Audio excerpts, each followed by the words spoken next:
setembro começa com o dia 1º, né, com o Dia Mundial do Veganismo. Foi ontem, mas a gente traz para cá esse assunto porque atualmente são mais de 80 milhões de pessoas no mundo veganas. Quem é vegano não come carne, ovos ou leite, mas é muito mais do que só alimentação. É um protesto contra o consumo de qualquer produto de origem animal. Roupa de couro, de seda, mel de abelha, por exemplo.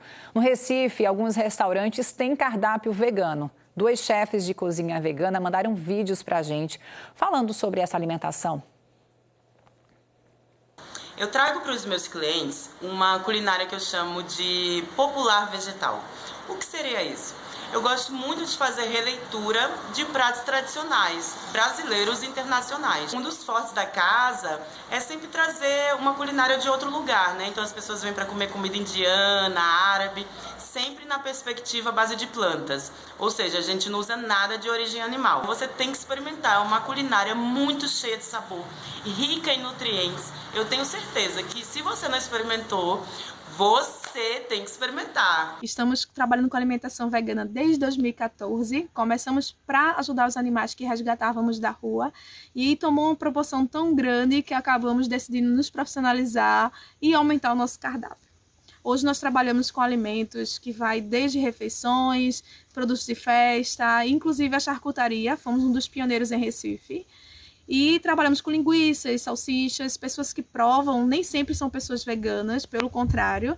E sempre que provam, eles se sentem maravilhados, porque é uma cozinha muito criativa e eles não sabiam que eram tão saborosas. Esse universo vegano, ele tem crescido cada vez mais, a procura do público, né, um público cada vez mais consciente, e a quantidade de empresas também que têm estado nesse ramo de alimentação tem aumentado a cada dia mais. É isso, é uma mudança de consciência no consumo. A gente vai seguir nesse assunto, vamos conversar com Camila Torres. Ela está em um mercado que reúne produtos orgânicos lá no bairro de Boa Viagem. Todas as frutas, verduras são sem agrotóxico e muitos produtos também são veganos. Ô, Camila, conta pra gente a venda desses produtos, né? A gente está vendo os empreendedores de olho nesse mercado e esses produtos também vêm aumentando a procura pela compra deles? Os estabelecimentos, os profissionais, no geral, eles já estão atentos a esse público. Tanto que Lucas Muniz, que é o chefe daqui do supermercado de onde eu estou falando ao vivo, ele tem opções no cardápio especificamente para os veganos, né, Lucas? Hoje em dia nem dá mais para não ter um cardápio sem essas opções, não é isso? Bom dia. Bom dia, tudo bom, pessoal? Com certeza. O veganismo, na realidade, eu costumo sempre dizer, os pratos veganos de origem vegana, plant-based, fungi-based, ou vegetariana até mesmo, eles não precisam ser somente para quem quer seguir essa dieta restritiva, na realidade, porque eles falam sobre uma gastronomia muito mais ampla, né? Os chefes, antigamente, eles pensavam os pratos primeiro a partir das proteínas animais, né? Como se fossem o ingrediente principal do prato, e não os hortifrutis, as plantas, os cogumelos. E aí eu acho que esse movimento da cozinha vegana, cozinha vegetariana, ele traz isso também, que não é somente para quem quer, quem está interessado em seguir essa dieta restritiva, mas também para quem quer pensar outras coisas diferentes realmente para comer. Perdão, Lucas, aqui por te interromper. Lucas até já deixou algumas das opções aqui para a gente poder mostrar. Daqui a pouquinho eu vou dizer o que é cada um. Antes eu queria saber, é mais difícil montar o cardápio, a refeição vegana? Olha, eu não acho. Eu não acho porque, principalmente, a gente, quando pensa no cardápio, pensamos em custo, né? Tanto para fazer em casa quanto para montar para um restaurante, né? Para um estabelecimento comercial. Então, falando sobre custos, a gente consegue trabalhar coisas muito mais baratas e de forma muito mais inventiva, trabalhando cardápios de origem vegetal, né? Então, eu não acho. Eu acho, na realidade, mais fácil. Lucas estava até falando comigo antes da gente começar a nossa participação ao vivo que pelo custo da carne, né, como o preço aumentou muito, então como não nos cardápios veganos não são oferecidas carnes, então você tira essa despesa que seria da carne e aí você tem, na verdade, um remanejamento do orçamento, né? Exatamente isso. O orçamento ele é remanejado para a gente pensar coisas mais inventivas, como eu havia falado antes. Pensando, por exemplo, na charque de hibisco, que a gente faz aqui nesse risoto novo do prato da colheita de novembro. Ou spoiler. Exatamente. Carne de jaca, diversas outras coisas. A gente pensa de forma mais inventiva. Então, para quem é criativo, para quem gosta de se aventurar mais na cozinha, na gastronomia, é um prato cheio. Falei que é spoiler, né, pessoal? Porque daqui a pouquinho que eu vou pedir para Lucas dizer quais são detalhadamente os ingredientes que ele colocou nessas opções. Porque antes eu queria conversar também com uma nutricionista. Tina Hartmann está aqui para poder falar com a gente. A gente pediu para que ela viesse aqui ao supermercado para poder falar desses produtos que são usados na alimentação vegana, né? E explicar para a gente, né, se quem tem uma alimentação vegana, se tem prejuízo da captação de nutrientes. Isso porque, por exemplo, quando a gente fala de carne, Tina, logo vem à mente proteína, né? Se a pessoa não está comendo carne, ela está deixando de ter proteína no corpo também, ou dá para conseguir proteína em outros alimentos, e aí seguindo, portanto, a alimentação vegana? Bom dia. Bom dia, Camila. Tudo bom, pessoal? Na verdade, a alimentação vegana através da alimentação vegana, a gente pode sim alcançar todos os nutrientes sem nenhum problema, inclusive a proteína, que é o grande mito, né? Que se você tira a carne, você tira o ovo, como é que você vai ficar com a proteína? Mas a gente, no mundo vegetal, a gente tem proteínas riquíssimas do feijão, das oleaginosas, das leguminosas, que é o grão de bico, a lentilha, e da soja, que inclusive pode ser consumida no lugar da carne, de preferência a soja orgânica ou então a soja fermentada, que é o tofu. Então, através da alimentação vegana, a gente consegue sim atingir, e na questão dos nutrientes, de maneira geral, a gente também consegue, porque o mundo vegetal é um mundo muito rico. O importante é que esse prato seja bastante variado, bastante colorido, e que não fique restrito a alimentos como, por exemplo, é muito comum os veganos irem só para as massas e não quererem comer os vegetais. Agora, se a gente consegue fazer um prato colorido e equilibrado, a gente consegue sim atender todos os nutrientes e vitaminas e minerais, sim. Tina, já estava até me adiantando que, assim, não é porque a pessoa come de tudo, por exemplo, que ela tem uma alimentação saudável e aí ela consegue todos os nutrientes. Não é porque a pessoa é vegana que tem alguma deficiência, ou porque é vegetariana que também tem algum problema na alimentação. Não é pelo nome que se dá, é pelo tipo de alimento que você come, não é isso, Tina? Exatamente. É você ter uma variedade, é você conseguir entender que naquele prato você tem que ter todos os grupos alimentares, entendeu? Então, mesmo, por exemplo, quem vai fazer um prato vegano, ele vai utilizar como proteína, vamos lá, o feijão com arroz, que tem todos os aminoácidos essenciais, e ele vai ter um aporte naquele prato bastante variado dos vegetais em si, utilizando tanto os vegetais vermelhos, os laranjas, os amarelos, que aí a gente vai ter fontes de licopeno, beta-caroteno e assim por diante. Então, o importante é que tenha tudo, certo? Se a gente restringe, a gente é vegano, mas a gente vai comer uma massa com molho de tomate e a gente vai comer uma fatia de pão de noite com, sei lá, com a pasta de alguma coisa, com certeza essa pessoa vai ter deficiências de alguns nutrientes, sim. Mas se ela for orientada também por um profissional para ver se ela está conseguindo fazer tudo equilibrado e se vai ser necessário, que a única vitamina e mineral que a gente às vezes precisa suplementar é a vitamina B12 e o ferro. Mas nem sempre. Tem algumas pessoas que conseguem, a gente consegue o aporte. Na verdade, para a gente, eu digo que eu adoro fazer o cardápio vegano, porque eu acho que, na verdade, é quando você trabalha de verdade com os alimentos mesmo, naturais, e que você tem que usar muito sua criatividade. Porque é muito fácil a gente montar um prato com o básico.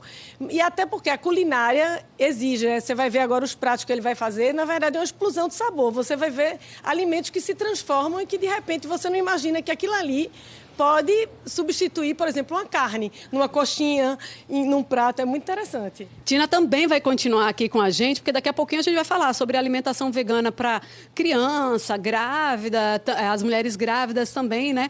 Tem muita coisa para a gente conversar ainda, inclusive um spoiler lá que Lucas já deu sobre quais são as opções ali dos alimentos que ele preparou para os veganos. Clarissa?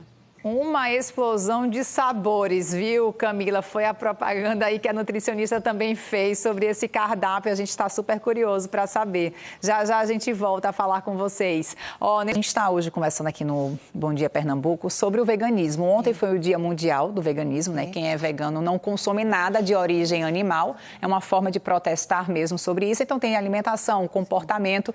E aí agora a gente vai voltar a conversar com Camila Torres sobre esse assunto. E sei que você está ligada já na questão da alimentação com a atividade física, né? Eu tenho uma pergunta para fazer, sim, é o seguinte, Camila, muito bom dia para você, bom dia para a Tina.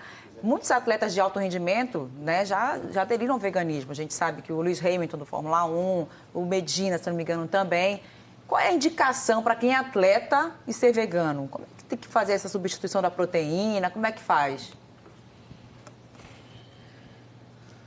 Já vou passar aqui essa pergunta para a Tina, tá, Sabrina? Sabrina está aproveitando aí o contexto esportivo para poder te perguntar, né? Ela citou alguns atletas que já aderiram ao veganismo e está te perguntando, dá para ser um atleta de alto rendimento com esse tipo de alimentação? E qual que é a orientação para esses atletas, Tina? A orientação principal é procurar um profissional, um nutricionista, para fazer uma dieta equilibrada para poder ele conseguir atingir as necessidades. Provavelmente, para o atleta, a gente vai precisar suplementar com a proteína vegana ou com mix de aminoácidos para poder atingir a necessidade proteica. Mas, assim, a individualidade sempre, assim, eu estou falando de uma forma geral. Então, assim, o importante é que procure o profissional para poder ele ser bem orientado e fazer uma dieta equilibrada, individualizada, direcionada para as necessidades dele. Até esclarecer aqui, né, Tina, a pessoa que tem uma alimentação vegana não é porque quer perder peso ou porque quer ser magrinho, não é esse o conceito, não, né? É uma filosofia, na verdade, né? A diferença do vegano para o vegetariano é exatamente que o vegano ele não quer nada que tenha origem animal, ou seja, ele também não usa cosméticos, ele não usa sabão em casa, não usa nada que seja de origem animal. Então, é uma ideologia. Então, não tem nada a ver com emagrecer e engordar, é mais por uma ideologia de vida mesmo, uma filosofia de vida. Ô, Tina, na nossa conversa anterior, a gente tinha falado de crianças que têm alimentação vegana, grávidas que também têm alimentação vegana. Existe alguma contraindicação para que a pessoa não tenha ou não siga essa alimentação vegana? Não tem nenhuma contraindicação. É uma dieta, inclusive, muito saudável, que, na verdade, tem seus benefícios, mais uma vez lembrando, desde que seja equilibrada, certo, e organizada. Agora, eu sempre oriento que tem que procurar um profissional para saber se aquela pessoa está realmente conseguindo atingir todas as suas necessidades nutricionais. Então, é importante procurar uma nutricionista para poder ela ver se a dieta está equilibrada.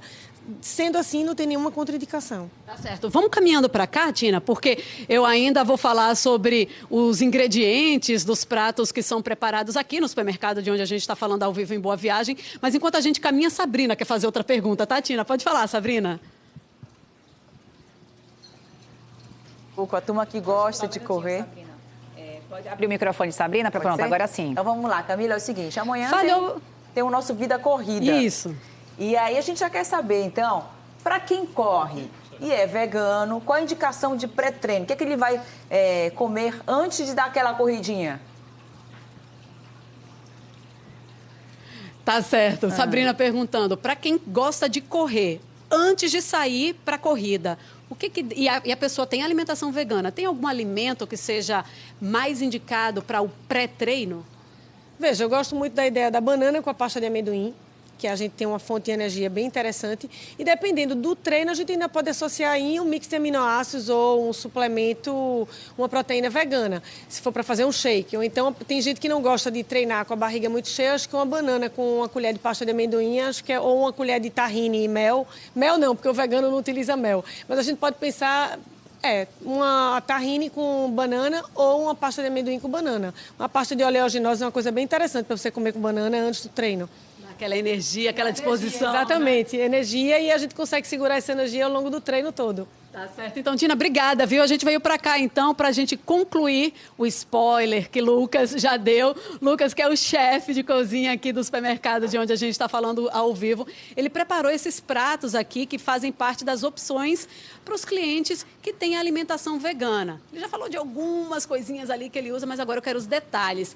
Vamos dar as imagens aí desses ingredientes, Lucas? Explica para a gente. Então, aqui nós temos um dos ingredientes mais curiosos desse cardápio aí da gente, que é a nossa charque vegetal, que nós fazemos com a flor do hibisco. Para quem não conhece o hibisco é uma punk, né, que são plantas alimentícias não convencionais, né, um tipo de planta alimentícia, que ele se assemelha um pouco à papoula, mais ou menos, ele tem um sabor mais ácido, mais cítrico. E aí, nesse caso aqui, nós pegamos a flor inteira, certo, dele, e aí ela vem desidratada já, a gente reidrata ela num caldo defumado, com cebola assada, pimenta de cheiro, sal, né, também, e ela fica nessa aparência aqui, que aqui ela já está lembrando uma charque, tipo uma charque ponta de agulha, desfiadinha, sabe? E aí aqui nós fazemos dela esse outro insumo aqui, ó, que é a charque fritinha na imersão com cebola, certo? A charque vegetal da gente, né? Que aí tem a textura muito similar à textura da charque, o próprio sabor também, que é um sabor mais salgadinho, mais crocante. E aqui é dadinho de tapioca, né? Aqui não é dadinho de tapioca, aqui é tofu firme frito. Também, que é a nossa fonte de proteína desse prato daqui, né? O tofu, que é um queijo feito à base de soja e tal, a gente frita ele para ele ficar meio soja fermentada, né? A gente deixa ele ficar fritinho para ele ficar crocante e macio por dentro. E bem rapidinho para a gente finalizar, Lucas, aqui as bolinhas são de quê? Aqui é a nossa croqueta de jaca, que é feita aqui, ó, com a carnezinha de jaca. Essa daqui já está toda processada, certo? Que é a carne da jaca verde, ela salgada, depois cozida, depois ela desfiadinha assim. Aí você pode inventar, né? Aqui ela fica parecendo como se fosse um bacalhau, um peixinho meio cozido, desfiado. E aí nós fazemos essa carne de jaca aqui com dendê, leite de coco, nessa base aí mais do mar. Haja criatividade, hein? É isso, é ser saudável, é ter criatividade, buscar aí essas receitas que não são tão conhecidas assim das pessoas, mas que é possível sim manter essa qualidade na alimentação, Clarissa. Nada como se especializar, né? Estudar, seguir aí a criatividade. Exatamente. Fiquei com água na boca, viu, Clarissa? Não vou até embora agora tomar meu café da manhã reforçado, inspirado aí nesses pratos.